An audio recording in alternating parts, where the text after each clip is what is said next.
Ratusan pelajar dari kota Sabang antusias mengikuti vaksinasi massal COVID-19 yang digelar oleh Pangkalan TNI Angkatan Laut. Kegiatan yang dipusatkan di SMA Negeri 1 Kota Sabang itu diikuti oleh para pelajar jenjang SMP, SMA, dan SLB.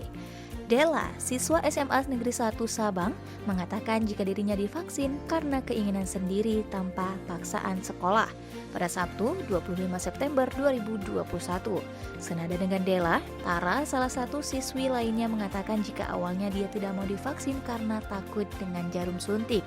Dia kemudian memberanikan diri untuk divaksin. Sebagian besar para pelajar yang datang untuk divaksin didampingi oleh para orang tua dan mereka juga didampingi oleh para guru kelas sesuai dengan arahan Sekda Aceh. Nuris Nawati, guru SMP 2 Kota Sabang menyebutkan jika sekitar 50-an lebih siswanya datang dengan kesadaran sendiri ke SMA 1 Sabang untuk divaksin. Sekretaris Daerah Aceh Dr. Takola Mkes yang meninjau langsung proses vaksinasi bersama Kepala Dinas Kesehatan Aceh dan Kepala Dinas Pendidikan Aceh mengapresiasi para siswa-siswi tersebut.